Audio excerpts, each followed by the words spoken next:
훌륭한 믿음의 사람이고 영향력 있는 사람들 중에서 더러는 가정생활 얘기를 들으면 좀 충격적일 때가 있어요. 이해가 잘 안 될 때가 있습니다. 왜냐하면 가정생활이 그렇게 생각만큼 쉽지가 않다는 것을 아주 단적으로 보여주는 것이죠. 우리의 의식적인 차원에서의 그러한 우리의 원함이 그대로 가정에 반영되는 것이 아니라 그것 플러스 우리의 내면의 무의식적 차원의 우리의 존재의 밝음뿐만 아니라 어두움이 그대로 반영되는 것이기 때문에 가정생활은 우리가 원하는 대로 흘러가지 않을 때가 더 많죠. 오늘 그 이야기가 우리의 믿음의 조상 아브라함의 부부 사이에도 그 가정에도 그대로 반영됐다는 것을 우리가 좀 같이 보면서, 그리고 그 첨예한 갈등이 일어났던 그 장면을 우리가 같이 보면서 우리가 이런 가정 내에 이 사랑을 어떻게 온전히 세워갈 것인가, 그 부분을 오늘 같이 나누고자 합니다. 오늘 본문에서 보시면 이삭이 젖될 무렵에 이 이야기가 이제 시작이 됩니다. 젖될 무렵, 당시에는 3살에서 4살 정도에 젖을 때였어요. 우리는 돌잔치를 했는데 그들은 이제 젖될 무렵에 그 잔치를 한 거죠. 아마 뭐 고대 사회가 다 이제 그 유아 사망률이 매우 높았기 때문에, 그렇기 때문에 이제 우리는 돌 정도 지나면 내가 사랑구실을 하겠네, 또는 뭐 그쪽에서는 훨씬 더 전이니까 이게 그래도 젖될 때까지 버틴 거 보니까 이게 사랑구실 하겠네. 그래서 이제 부모를 격려하고 아이를 축복하는 의미에서 잔치를 베풀었는데, 그 잔칫날 산통이 다 깨지는 사건이 벌어진 거죠. 그것은 우리 하갈의 소생이 그 이삭을 희롱한 사건이 이제 벌어지면서 이를 어렵게 이제 만들어간 것을 보게 됩니다.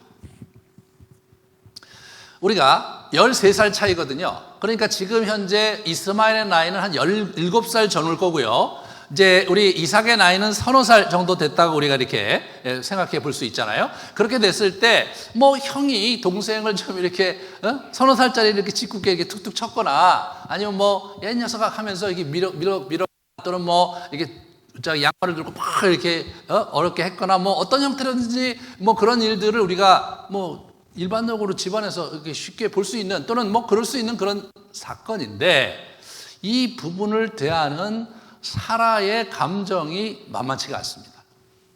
사라는 이렇게 얘기합니다. 아브라함에게 이르되 이 여종과 그 아들을 내쫓으라, 이렇게 내쫓아버리래요. 이 종의 아들은 내 아들 이삭과 함께 기업을 얻지 못하리라 라고 얘기하면서 이 문제에 아주 진지하고도 심각하게 이 문제를 이제 아브라함에게 제시하면서 아브라함이 심각하게 괴로워지는 그런 형국으로 일이 이제 번지고 맙니다. 이 장면에서 우리는 언뜻 보기에 사라가 굉장히 어려웠을 것이고, 이 장면이 그냥 어떻게 보면 스치고 지나갈 수 있는 그런 장면일 수도 있지만, 사라의 그동안에 쌓인 감정과 여러 여정을 비추어 볼 때 더 이상 묵과할 수 없는 현실을 그녀가 직면했던 것을 우리가 오늘 본문에서 볼 수가 있습니다. 9절에 보시면 사라가 보았는데 뭘 봤냐면 아브라함의 아들 애굽 여인 하갈의 아들이 이삭을 놀리는 것을 보았습니다. 우리는 그 녀석의 이름을 알고 있어요. 이스마엘. 하나님이 지어주신 이름 이스마엘이 이삭을 희롱했는데, 그것을 보는데 이 저자가 아주 우리 사라가 어떤 마음에서 어떤 시각으로 어떤 패러다임으로 그 상황을 보는지를 정확하게 기록하고 있습니다. 그 녀석은 아브라함의 아들인데 하갈의 소생입니다. 자기의 아들이 아닌 거예요. 여러분, 워낙 이 아들은 법적으로 사라의 아들이었어야 됩니다. 왜냐하면 16장에 보면 대리모였기 때문에 자기 아들이었어야 되는데 자기 아들로 입적이 안 돼 있어요, 법적으로. 그리고 일반적으로 대리모는 이제 어느 정도 아이를 이제 이렇게 낳고 나서 어느 정도 아이를 키워서 젖대고 이렇게 돼갖고 이제 아이가 성장할 만해서 이제 이렇게 제대로 지낼 만하면 이렇게 고향으로 돌려보내는 게 관례입니다. 왜냐하면 그 아이와 정서적인 연속성을 끊어내야 아이가 온전하게 그 집안 사람으로 자랄 수 있기 때문에 그렇게 하는 것이 당시의 관례였는데, 그런 일이 일어나지 않은 거예요. 17년이 돼서 애가 다 성인이 됐는데도 그런 일이 일어나지를 않았습니다.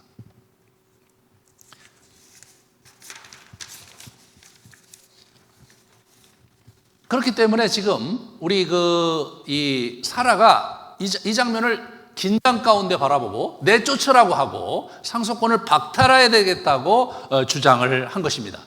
언뜻 보기에 사라가 굉장히 감정적으로 반응한 것 같지만 그가 상속권을 박탈하자는 얘기는 본인의 얘기가 아니었고요. 17장에 보면 하나님께서 그렇게 말씀하셨거든요. 우리 17장, 창세기 17장 19절부터 21절을 보면 이렇습니다. 이스마엘에 대하여는 내가 내 말을 들었나니 내가 그에게 복을 주어 그를 매우 크게 생육하고 번성하게 하리라. 내 언약은 내가 내년 이 시기에 사라가 내게 낳을 이삭과 세우리라. 그렇게 얘기를 하셨습니다.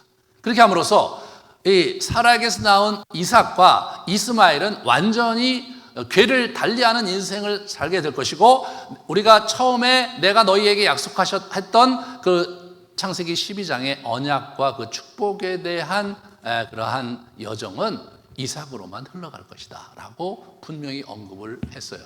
저 언급을 한 후에 이삭이 지금 태어났고 그리고 3, 4년이 지났으니까 적어도 4, 5년의 시간이 지났는데 우리 아브라함은 아무런 조치를 취하지 않았던 것 같습니다.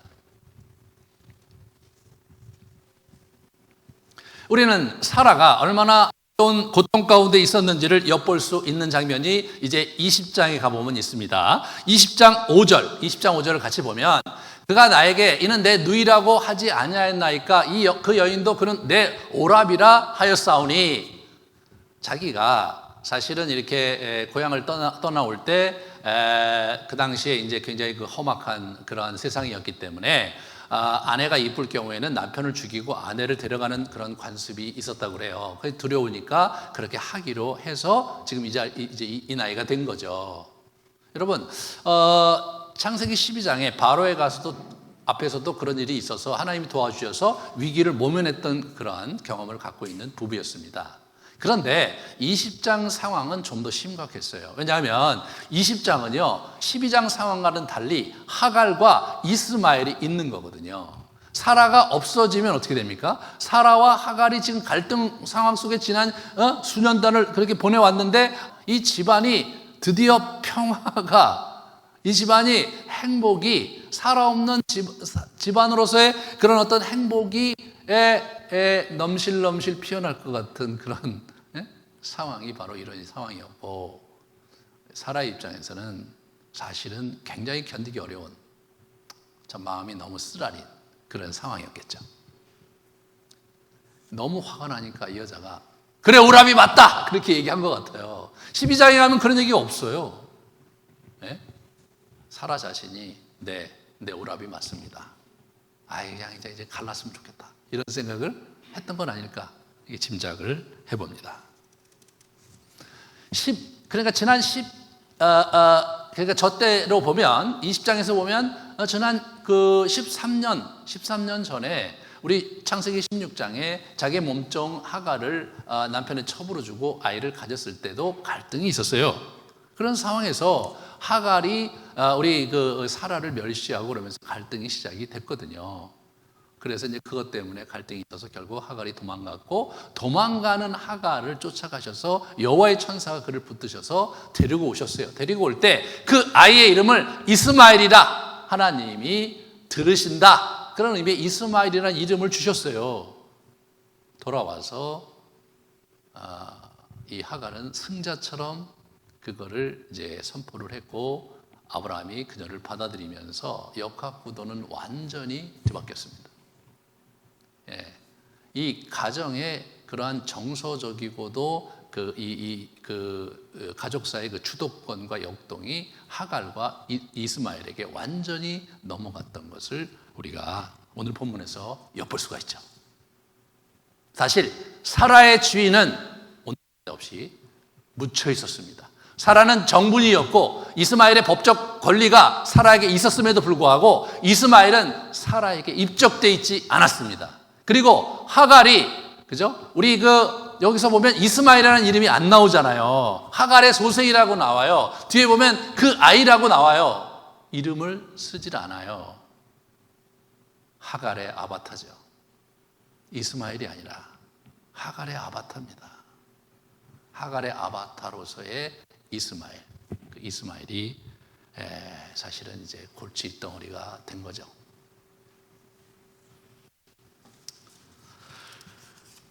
그렇게 함으로써 어떻게 됩니까? 그렇게 함으로써 이게 일이 굉장히 심각하게 번져오면서 지금 이제 이 사라는 서럽고 서러운 세월을 여러분 17년이나 보내왔어요.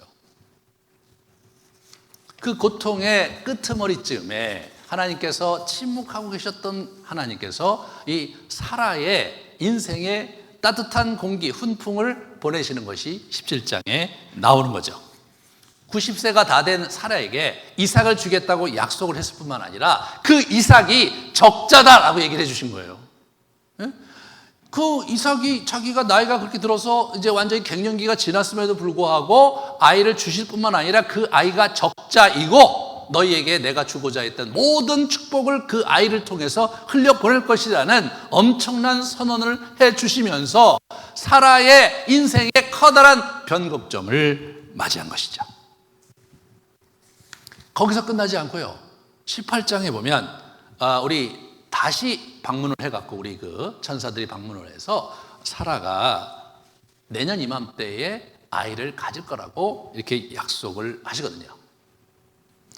이 오늘 본문에서 보시면 오늘 본문 앞부분에 21장 처음에 이삭이 태어날 때의 기술이 완전히 사라 중심으로 기록되어 있어요. 여호와께서 말씀하신 대로 이렇게 여호와께서 말씀하신 시기가 돼요. 누구한테 말씀하셨느냐? 여호와께서 사라에게 말씀하신 대로, 여호와께서 사라에게 약속하신 대로 아브라함이 빠졌습니다. 이제 1절을 이제 NET라는 번역에 보면 이게 하나님께서 돌아보셨다. 내가 돌보겠다. 하나님께서 돌아보셨다. 말씀하신 대로 돌보셨다는 표현 자체가 방문했다로 번역할 수 있는 그 단어거든요. 근데 실제로 18장 10절 14절에 보시면 내년 이맘때에 내가 반드시 내게로 돌아오리니 그렇게 얘기하죠. 기한이 이를 때 내가 내게로 돌아오리니 사라에게 아들이 있으리라. 내년 이맘때에 내가 올 텐데 그때 아들이 있을 것이다. 이렇게 약속을 하셨는데 그 약속에 따라서 사라를 방문하셨고 사라에게 아들을 주셨던 그 사건이 21장 1절 사건입니다. 6절에 보면 사라는 무척 기뻤던 것을 보게 돼요. 사라가 이르되 하나님이 나를 웃게 하시니 듣는 자가 다 나와 함께 웃으리로다 하면서 사라가 한껏 기쁨으로 자기의 감정을 표현하는데 사실 이 장면에 아브라함은 그의 감정이 표현되고 있지 않습니다. 그에게는 모종의 긴장이 자리 잡고 있었던 것입니다. 그런 상황에서 사라가 얘기를 한 거예요. 저 친구는 안 된다. 내쫓아라. 그런 얘기를 한 겁니다. 어떤 수준으로 내쫓아야 되느냐? 어떤 방식으로 내쫓아야 되느냐? 나중에 하나님께서 그래 사라의 뜻대로 해라 라고 했는데 그 뜻이 어떤 거냐면 물 한 가죽 부대와 떡 한 덩이를 주어서 내보내라는 거예요. 이 집안의 재산은 한 푼도 줄 수 없다. 그게 사라의 입장이었습니다. 아주 냉혹한 발언이었고 그렇기 때문에 우리 그 아브라함이 쩔쩔매면서 밤새도록 괴로워하다가 하나님의 윤호를 받고 내보내는 그런 사태가 이제 빚어진 거죠. 우리는 여기서 아무래도 그래도 그렇지 사라 굉장히 부자인데 어떻게 그 재산을 하나도 주지 않는다고 하느냐. 그 일부 좀 먹고 살 만한 정도의 재산도 주고 종들도 좀 딸려 보내서 살게 해줘야지 아무것도 주지 않고 내보내려는 것이 좀 너무 야속하고 냉정하고 냉혹하다고 이렇게 우리가 언뜻 보기에 생각할 수 있는데 성경은 아주 재미나게도 사라의 입장을 지지하고 사라가 그것이 잘못한 것이 아니고 오히려 잘한 것으로 평가받고 있다는 사실을 오늘 저와 여러분이 주목하셔야 됩니다. 먼저 그 12절에 보시면 이렇게 표현을 합니다. 하나님이 아브라함에게 이르시되 네 아이나 네 여종으로 말미암아 근심하지 말고 사라가 네게 이른 말을 다 들으라. 다 들으라. 예? 이삭에게서 나는 자라야 내 씨라 부를 것입니다. 이렇게 얘기를 한 거죠. 그렇게 얘기를 한 겁니다. 실제로 어떻게 됩니까? 이스마엘은 아버지가 아브라함이다 라는 말을 할 수가 없는 거예요. 네, 완전히 갈라서는 거죠. 아주 오래전에 제 그 후배 목사 하나가 우리 저기 이집트를 가서 이렇게 여행을 하다가 버스 안에서 옆에 있는 그 아랍 사람들한테 얘기를 했대요. 야, 너희들은 같은 아브라함 자손이면서 왜 이스라엘과 맨날 싸우냐? 그렇게 얘기했는데 이 버스에서 이 그 이집트 사람이 엄마가 다르다 이렇게 얘기를 하더래요. 엄마가 다르다 딱 이렇게 얘기하더래요. 그게요, 그냥 이게 여기서 끝난 게 아니라 수천 년이 지금 지난 지금도 엄마가 다르다는 정체성을 갖고 있다는 것은 여러분 무섭지 않아요? 사라의 이 한마디의 일침이 수천 년에 지금 이렇게 메아리쳐 흐르고 있다는 사실을 여러분 이렇게 한번 생각해 보세요.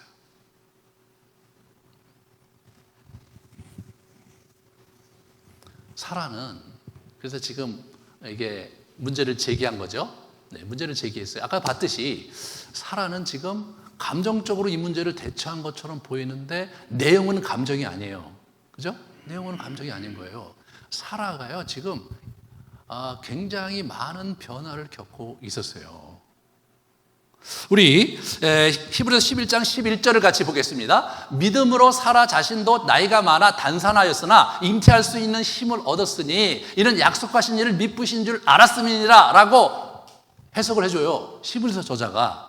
그런데 정작 히브리서 18장에 나타나는 장면은 좀 우리를 당혹스럽게 합니다. 18장에 이제 사라에게 아들이 있을 것이라고 얘기했을 때 사라가 속으로 웃고 이르되 내가 노쇠하였고 내 주인도 늙었으니 내게 무슨 즐거움이 있으리요?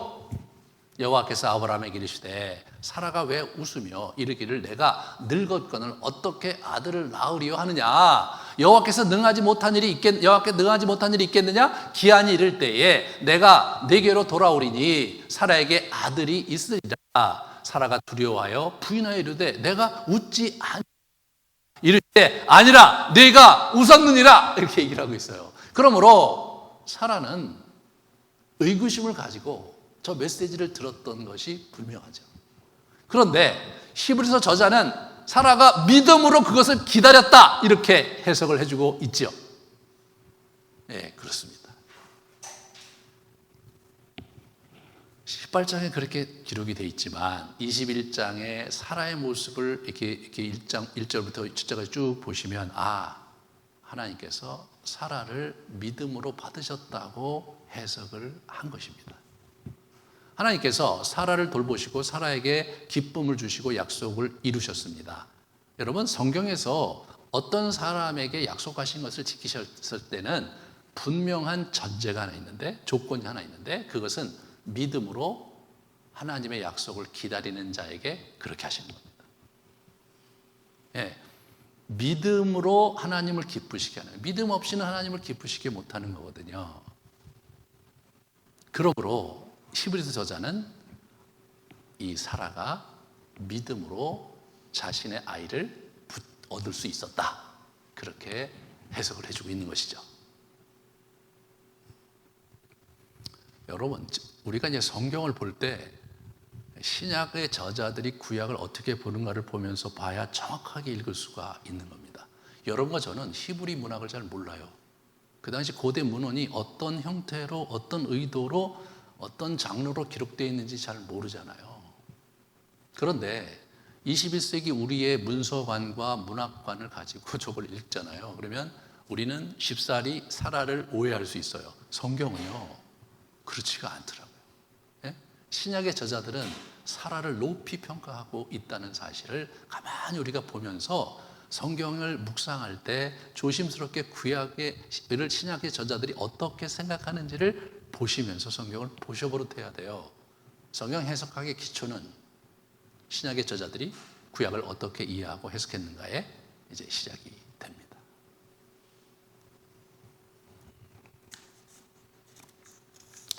사라는 지금 믿음의 사람으로 바뀌어 있는 거예요. 오늘 본문에서 사라는 믿음의 사람인 거예요. 예. 그러므로 이 사라가 지금 이 장면에서 그 16장은요, 16장에 보면 당신에게 내가 내 아내를 줬는데, 내 첩을 줬는데 당신의 첩이 나를 멸시하니까 당신이 이거 해결해 달라고 그렇게 얘기하던, 앙탈을 부리던 사라가 아니에요. 자신의 그런 불편한 심정을 밑에 가만히 가라앉히면서 정확하게 진리를 붙듭습니다. 17장에 있는 진리, 이스마엘과 내 아들은 분명히 함께할 수 없는 거다. 벌써 당신이 문제를 처리했어야 되는데 더 이상 묵과할 수 없으니까 당신 정리하시오 라고 점잖게 얘기한 거예요.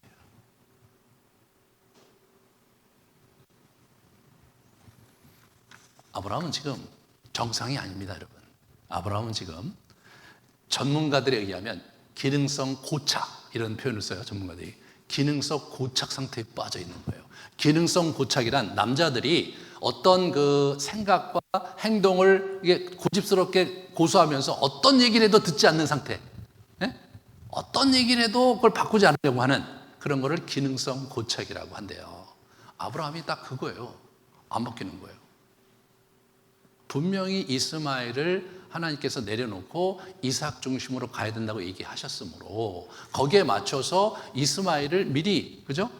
배려를 하고, 그리고 분가를 시키고, 이미 이삭이 나오면 그렇게 해야 되잖아요. 그렇게 하면서 이스마엘이 나름대로 살 수 있는 형태를 갖추어서 잘 내보내주고, 그리고 이제 우리 이삭을 자기가 아들로서 이렇게 받아들일 그런 형태로 이 사람이 움직였어야 되는 게 맞거든요. 그렇게 안 한 거예요, 이 사람이.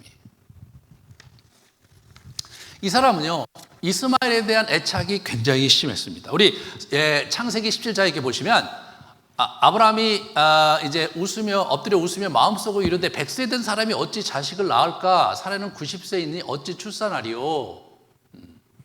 아브라함이 이에 하나님께 아뢰되 이스마엘이나 하나님 앞에 살기를 원하나이다. 이스마엘이면 됐습니다. 그런 얘기하는 거예요. 이스마엘이 태어나고 나서는 더 이상 욕심이 없었던지, 아니면 이스마엘이 너무 좋았는지 이스마엘에 대한 애착이 무척 심했습니다. 그렇기 때문에 그 편애 때문에 다음 시간에 같이 나눌 이삭이 망가진 인생을 삽니다.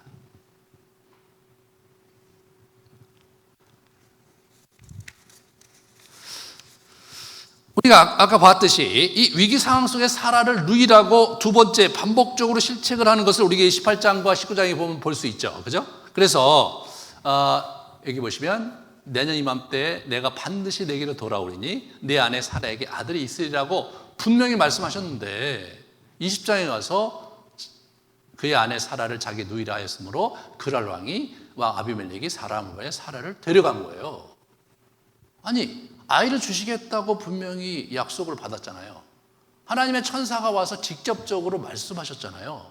그런데 그러한 사실은 도대체 어떻게 날려버리고 그냥 옛날처럼 자기가 위기감을 느끼고 자기가 잘못하면 큰 일을 당할 거라는 두려움 속에서 저렇게 일을 처리해버리고만 그 아브라함.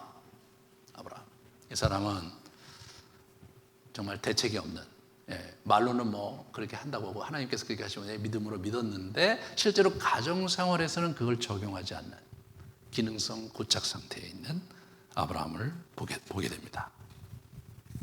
실제로 이 사람은 창세기 16장 5절부터 6절에 보면 사라가 아브라함에게 이르되 내가 받는 모욕은 당신이 받아야 옳도다. 내가 나의 여종을 당신의 품에 두었거늘 그가 자기의 임신을 알고 나를 멸시하니 당신과 나 사이에 여호와께서 판단하시기를 원하노라 라고 앙탈을 부리니까 아브라함이 뭐라고 그러겠냐면 그냥 알았어. 당신의 여종 당신의 수중이 있으니까 당신이 알아서 해 라고 하고 뒤로 빠져요.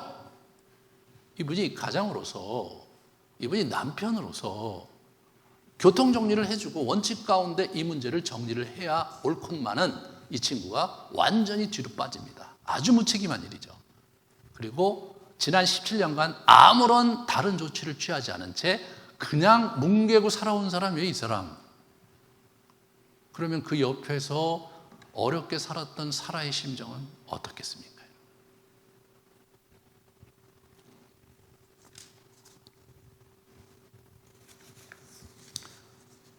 아브라함이 그렇게 하나님께서 내려주신 지침을 가지고 자기의 인생을 그 진리 가운데 그렇게 가정생활을 하지 않음으로 말미암아서 그죠? 일이 어떻게 돼요? 시간이 지나면 지날수록 관계가 더 험악해지는 거예요. 하갈과 이제 이 사라가 관계가 험악해지는 거예요. 두 아바타인 이삭과 그리고 이스마엘 사이에 그것이 전가되고 있는 것이죠. 가정사가 그런 거 아닙니까? 가정사가 단순한 것 같아도 가정의 질서가 깨지고 원칙이 깨지면 시간이 흐르면 흐를수록 그것이 더 심화되고 고착화되고 갈등과 상처를 주게 마련이지, 그것이 저절로 해결되는 경우는 거의 찾아보기가 힘든 거죠. 가정생활은요, 우리가 하나님을 믿기 때문에, 하나님께서 은혜를 주시기 때문에 저절로 풍성하고 저절로 행복하게 되는 것이 아닙니다. 가정생활은 여러분과 제가 수고하고 그리고 노력하고 우리를 헌신하고 그리고 진리 속에 기초해서 견고하게 세워갈 때야만이 가족애가 건강하게 자리 잡는 것이지, 그렇지 않으면 가족애는 여러분과 제가 갖고 있는 죄성의 어두움에 그죠? 열매를 아주 쓰디쓰게 마시고 고통스럽게 살아갈 수밖에 없는 가정으로 전락해버리고 마는 거죠.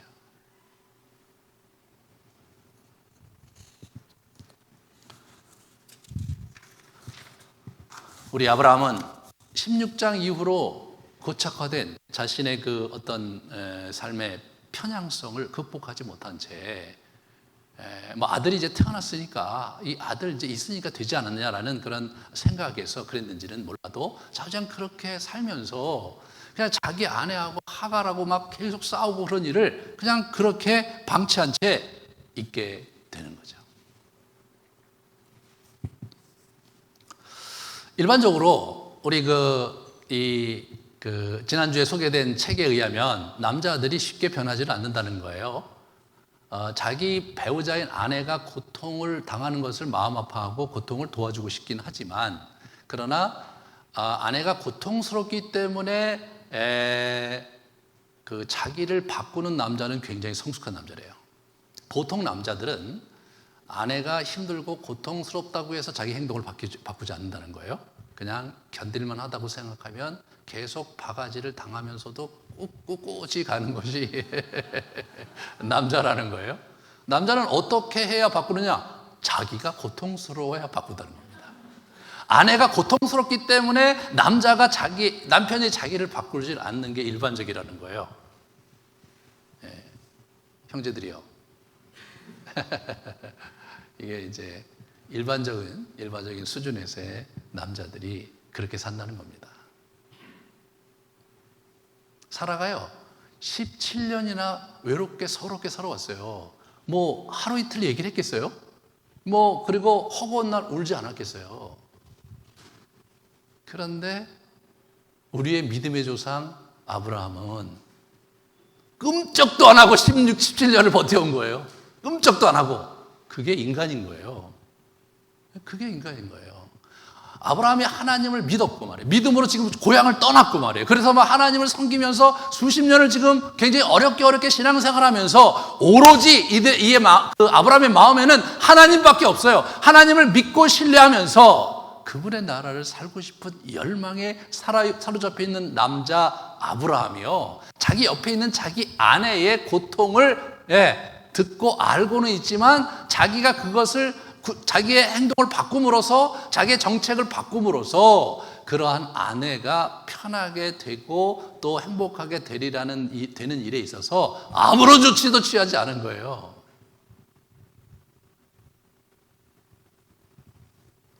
그것이 여러분과 저의 모습인 거죠. 그는 진리를 고수하며 살아보기보다는 감정에 치우쳐서 살아온 거죠.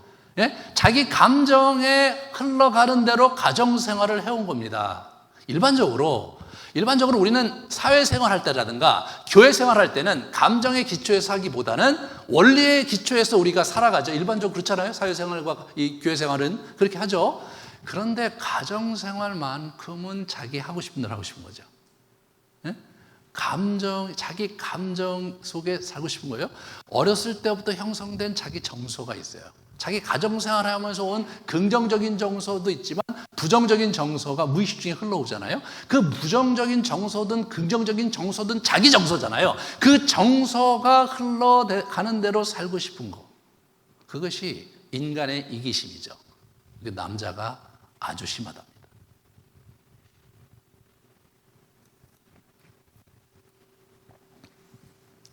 그러면 어떻게 흘러갈 것인가에 있어서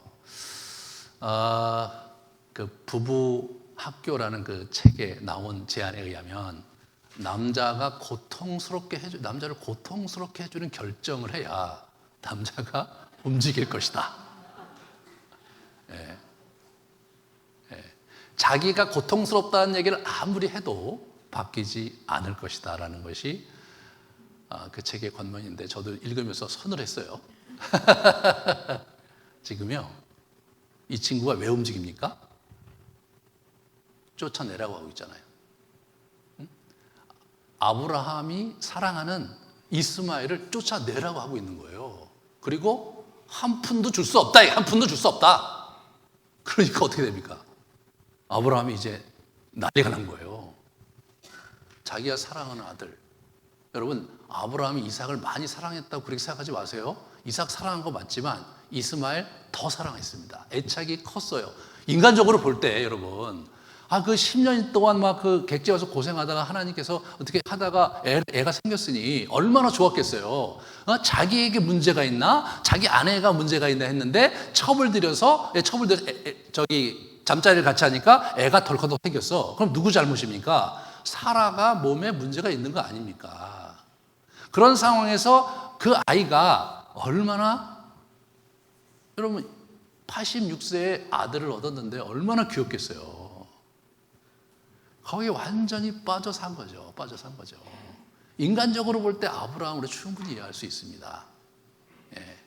그래서 둘째가 태어나서 둘째도 귀엽죠. 하지만 아브라함이 이미 13년 전부터 오래 이스마엘과 싸운 스토리가 있잖아요. 그러니까 이게 남다를 수밖에 없는 거 아니겠습니까? 그런 상황에서 우리 이제 이 일이 벌어진 거죠. 사실 아브라함이 그걸 바꾼다는 게 쉬운 게 아닌데 자기 아내가 앙탈을 부리는데요. 논리적으로 반박할 수가 없어요. 그게 아내가 한 말이 아니에요. 그죠? 17장에 하나님이 하신 말이에요.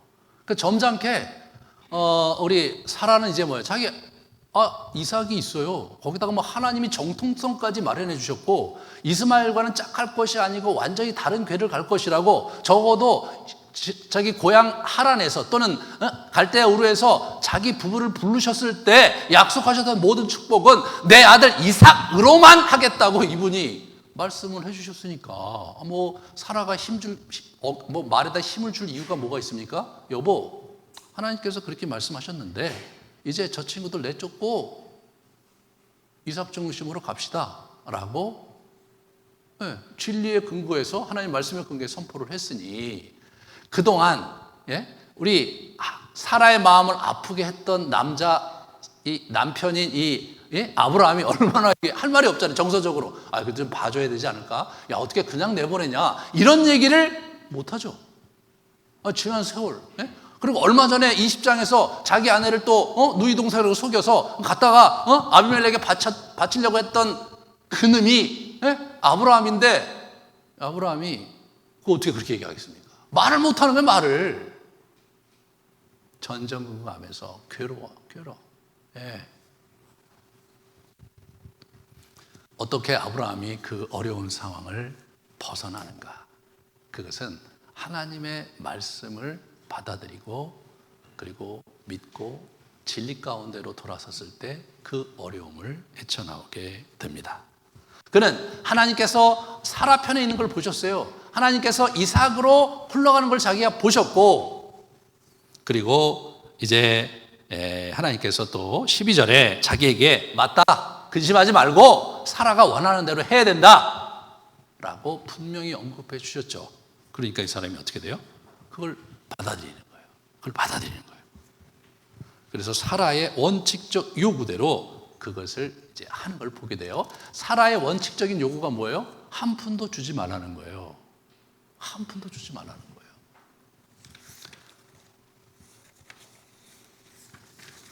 아브라함의 성격으로 자기 애를 내보내는 것까지는 가능한데 한 푼도 주지 않고 내보낸다는 것은 얼마나 그게 어려운 겁니까? 그런데 문제는 뭐냐면 하나님이 그걸 제거해 주셨어요. 그러면 사실 아브라함으로서는 도리가 없는 거죠. 제가 그래서 몇몇 사람들한테 한번 물어봤어요. 그때 어떤 분들은 그래요. 아예 어떻게 안 줍니까? 몰래 줬을 거래. 예? 몰래 줬을 거래요. 먼저 내보내고 뒤로 이렇게 줬을 거래. 여러분도 한번 생각해 보세요. 물론 내보내기는 하겠지만 자기는 그래도 어떻게든지 줬을 거다. 자기 줬을 것 같다. 안 주고 못 뺏겼을 것 같다. 손 들어보세요. 네네. 예. 몇 분 안 되시는군요. 그러면 다 안 준단 말이에요. 여기. 이야, 이분이. 여러분들이 하나님을 제대로 믿고 진리 가운데 서기 때문에 그런 것인지 아니면 완악하기 때문에 그런 것인지 반성하시기 바랍니다. 반성하세요. 예? 쉽지 않아요. 그거 쉽지 않아요. 하지만 우리 아브라함은 그것을 자기가 실행을 합니다. 어떻게 실행을 합니까? 하나님의 약속을 믿는 거죠. 하나님께서 말씀하셨잖아요. 13절에 그러나 여종의 아들도 내시니 내가 그로 한 민족을 이루게 하리라 라고 약속하셨죠. 그 약속을 믿고 간 거예요.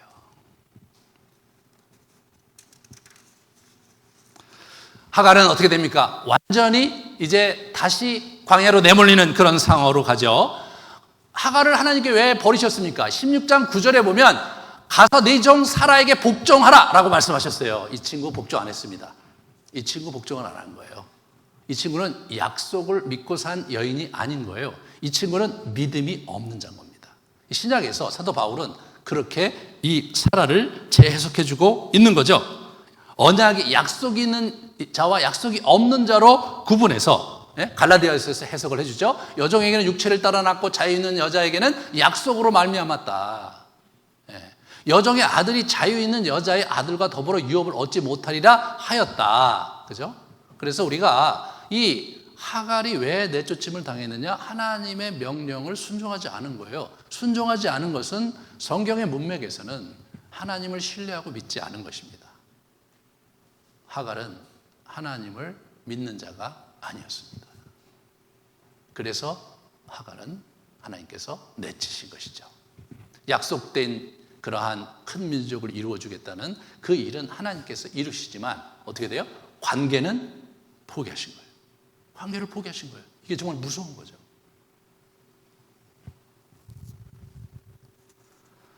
오늘 본문에서 보시면 하갈의 기도를 들으신 것이 아니라 그 아이의 기도를 드렸다라고 17절에 돼 있어요. 여러분, 하나님이 그 어린아이의 소리를 들으셨으므로 이렇게 나와요. 여러분, 기도는 누가 했느냐? 16절에 보면 아이가 죽는 것을 내가 못 보겠습니다. 그렇게 하면서 소리 질러서 외쳤어요. 과거에 그 비슷한 곳에서 16장에 여호와의 천사를 만났던 하갈이 여호와의 천사를 의식하면서 그 얘기를 한 거죠. 천사가 나타나셨습니다. 그래서 걱정하지 마라. 하나님께서 저 아이의 소리를 들으셨다. 이게 좀 무서운 얘기 아닙니까?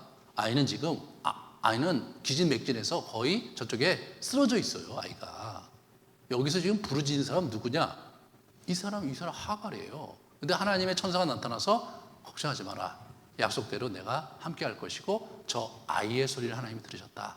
눈이 열리니까 거기 샘물이 있어서 물을 가져다가 아이를 회생시키고 회생시키니까 이거 기진맥진하고 있었잖아요. 아이가 무슨 지금 이스마엘이 무슨 기도하고 난리 전혀 그렇지 않았어요. 하나님이 무슨 얘기하는 거예요? 저 아이 때문에 살준다는 거죠. 응? 하갈 너는 뭐예요? 관심이 없어. 하나님의 관심사에서 떠나버린 겁니다. 그래서 사도 바울이 이거를 해석하면서 하갈이 약속이 없는 자였기 때문에 믿지 못했기 때문에 그의 후손에는 유업이 없었다고 분명하게 설정을 해주고 있는 것이죠.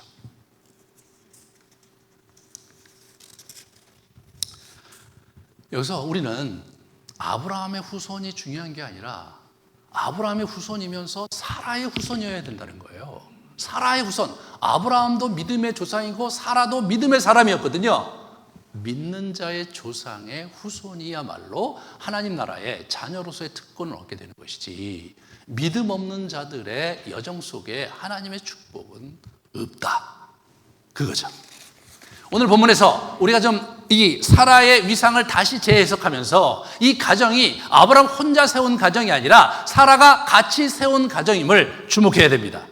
아브라함과 동등한 위치로 평가하는 성경의 장면들을 우리가 봐야 돼요. 아까 갈라디아서에서 우리가 그걸 봤죠. 갈라디아 그죠? 서에서 우리의 여종의 자녀가 아니요 자유 있는 여자의 자녀다. 여러분, 아브라함의 후손 얘기가 빠졌어요, 저기에.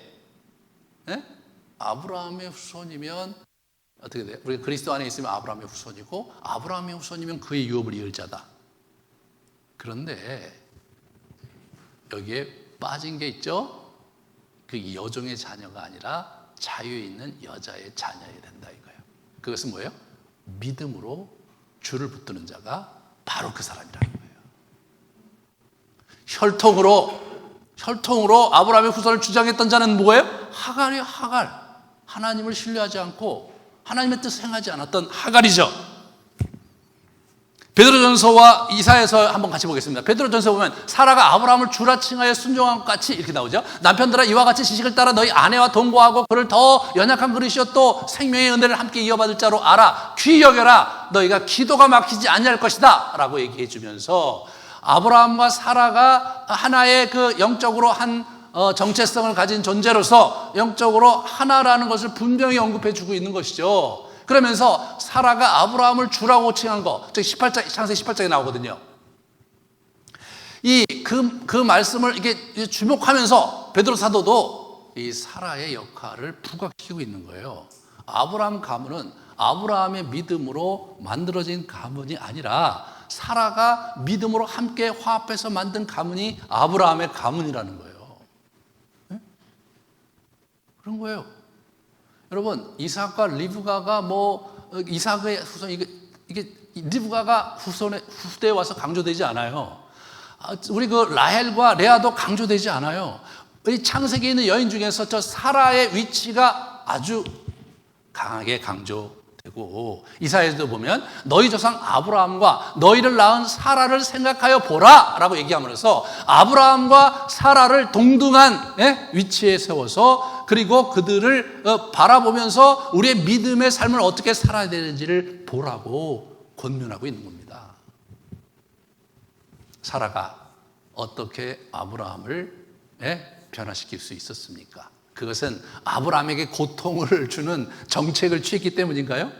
물론 그것이 한몫했겠죠. 하지만 그 이전에 사라가 서서히 믿음의 사람으로 바뀌었기 때문입니다.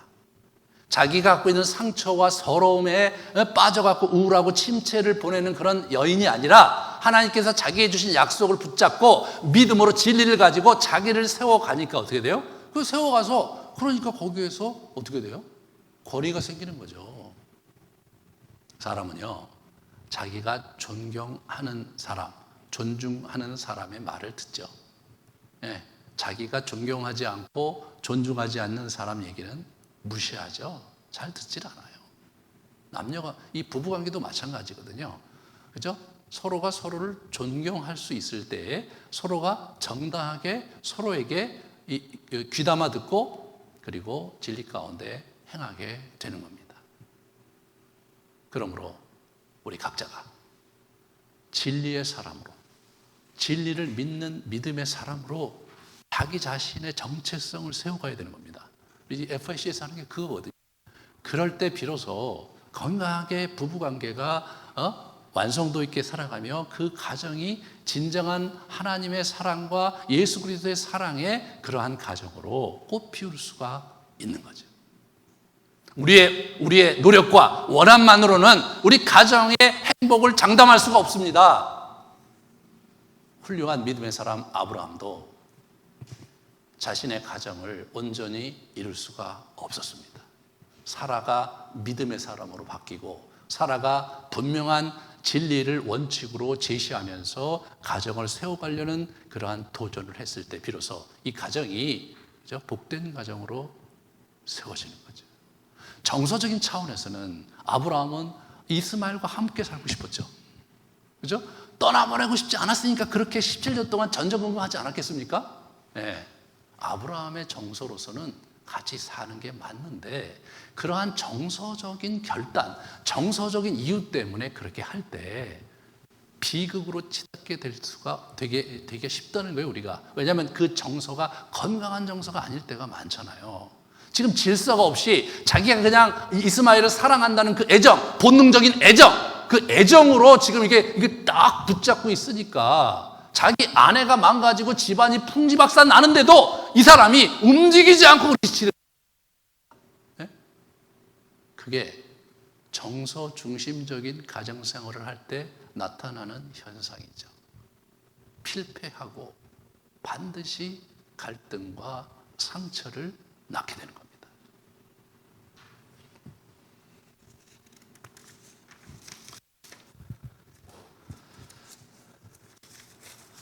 우리는 여기서 아브라함이 믿음으로 다시 일어나는 장면을 주목하기 원합니다. 그는 무던히 기다리고요. 또 기다렸던 하나님의 사람이었는데 그러나 그는 완벽한 사람은 아니었어요. 하나님을 쫓아가는 데 있어서 적어도 겉으로 드러나는 데 있어서는 이 사람이 나름대로 믿음의 경지에 올라갔던 것이 분명합니다. 자, 우리 로마서 4장 18절 21절에 그렇게 해석을 해주고 있어요. 아브라함이 바랄 수 없는 중에 바라고 믿었으니, 그죠? 그가 100세 되어 자기 몸이 죽은 것 같고 사라가 태어나 죽은 것 같음을 알고도 믿음이 약해지지 않았고 믿음이 없어 하나님의 약속을 의심하지 않고 믿음으로 견고해져서 하나님께 영광을 돌리며 약속하신 그것을 또한 능히 이루실 줄을 확신하였다라고 사도 바울이 해석해주고 있죠. 그는 믿음의 사람이었습니다. 그는 자기 아내에게 아이를 주실 것을 믿어 의심치 않았고 자기 아내가 경수가 끊어지고 그리고 아이를 낳을 수 없는 경년기를 지난 여성임에도 불구하고 하나님께서 그렇게 하실 것을 믿었어요. 하지만 그것을 자기 가정에 자기와 아내와 자기의 정서적인 애착관계에 있는 이스마엘에게 적용하려고 하지 않았습니다. 그 진리를 자기의 삶에, 자기의 가정생활에 순종하고 적용하지 않는다면 아무런 일도 일어나지 않는다는 사실을 운변적으로 얘기해 주고 있는 거죠.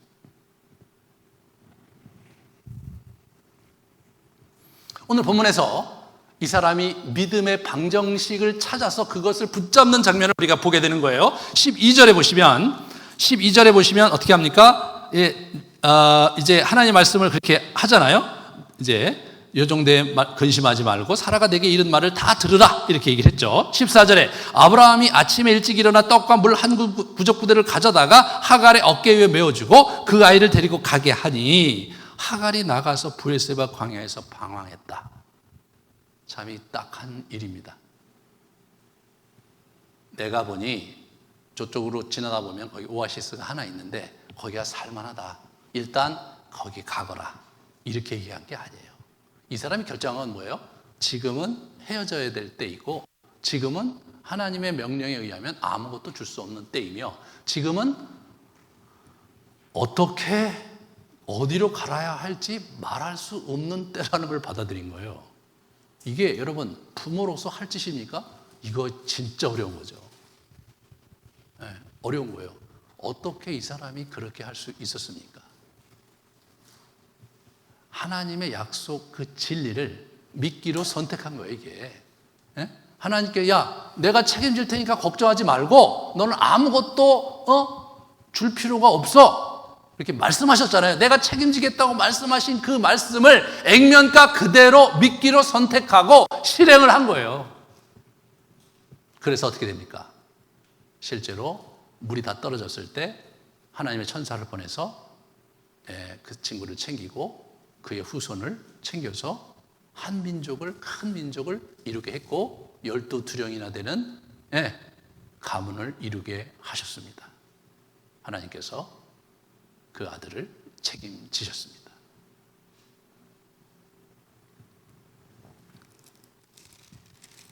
우리는 여기서 이 믿음 방정식이 여기서 나온 거거든요. 자, 보세요.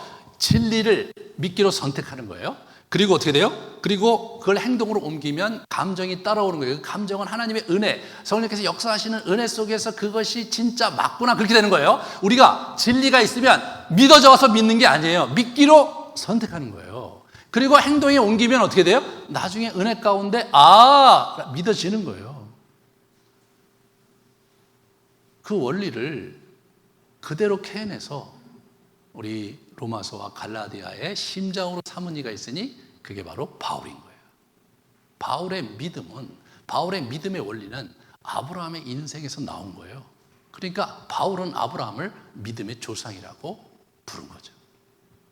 보세요. 이와 같이 너희도 너희 자신을 죄에 대하여는 죽은 자요 그리스도 예수 안에서 하나님에 대하여는 살아있는 자로 여길지어다. 여긴다는 말이 도대체 뭡니까? 여기니까 우리가 죽으심은 죄에 대해 단번에 죽으시며 그가 살아나시면 하나님에 대해서 살아나십니다. 그러므로 우리가 죄에 대해서는 죽었고 그리스도 안에서 살았다. 여러분이 그렇구나 이렇게 받아들여지냐 말이에요. 여러분의 경험 속에서 여러분이 갖고 있는 오감 속에 그게 믿어지냐 말이에요. 그렇지 않다는 거예요. 그렇게 여기라 이거예요. 뭐예요? 믿기로 선택하라 이거예요. 그 다음에 어떻게 됩니까? 몸의 사역을 순종하지 말고 또한 너희 지체를 불의의 무기로 죄에게 내주지 말고 하나님께 드리며 너희 지체를 의의 무기로 하나님께 드려라. 그렇게 드리라는 거예요. 성령께서 너희와 함께 할 것이고 너희를 인도하셔서 8장에 보면 유업을 허락하시고 아버지로 계실 것이고 그리고 그 어떤 것도 세상에서 너희를 끊을 수 없게 될 것이라고 8장에 흘러가거든요. 은혜가. 저 사람이 저 원리를 어디서 가져왔느냐? 4장에 아브라함 얘기를 쭉 이론적 근거로 정리를 아브라함의 인생을 하려는, 그죠? 인내를 낳고 인내는 연단을 낳고 연대는 소망을 낳는다는 그 패러다임을 우리 아브라함의 인생에서 가져오고 그리고 이 믿음의 원리를 아브라함의 인생에서 그거를 발견해내서 이 사람이 6장, 5장, 6장, 7장, 8장을 쓴 거예요. 5장, 6장, 7장, 8장을 이해하려면 막 머리가 아파요. 너무나 이 논리적으로 어려우니까. 그래서 굉장히 많은 신학자들이 거기서 굉장히 오랫동안 고생을 하고 책을 막 1000페이지씩 쓰고 그랬어요. 근데 제가 이렇게 보니까 그렇게 쓸 일이 아니거든요. 그냥 아브라함 얘기 속에서 이렇게 설명을 하면 그냥 몇십 페이지로 끝나는 거를 그걸 막 1000페이지씩 쓰고 그랬어요. 참 수고는 많이 했는데 1000페이지를 쓴다는 건 뭘 의미합니까? 모른다는 거죠. 자기가 잘 모른다는 거예요.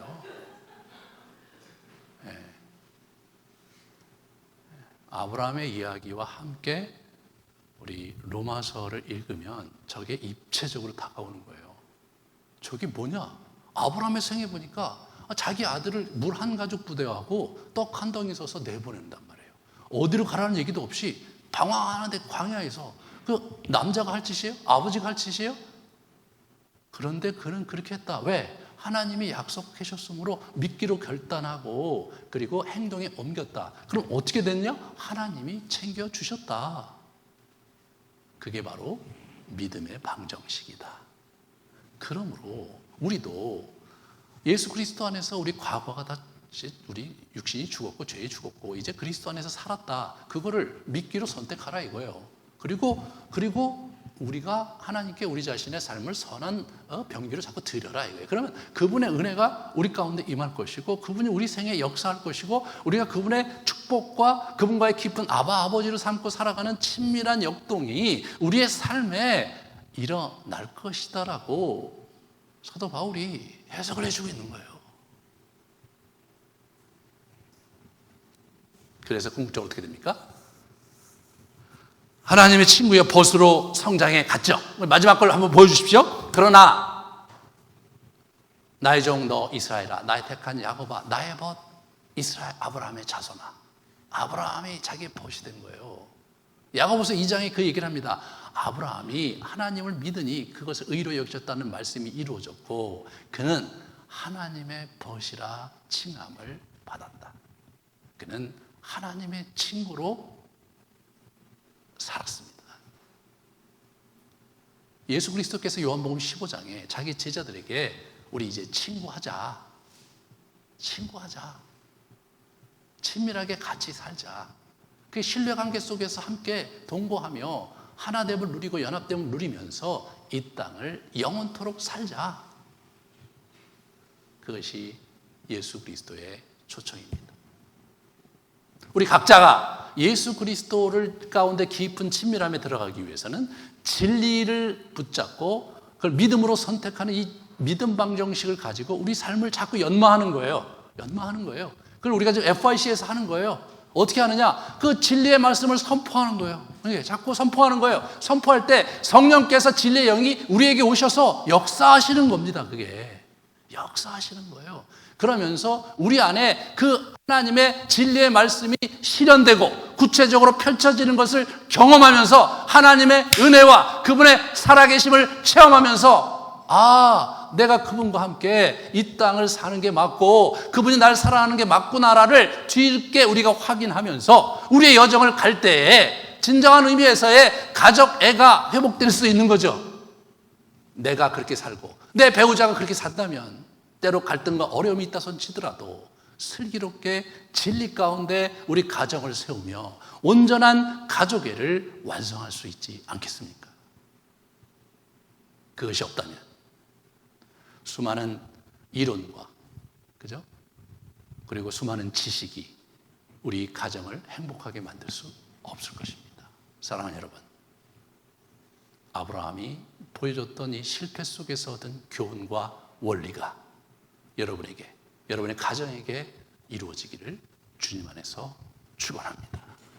같이 우리 기도하시겠습니다.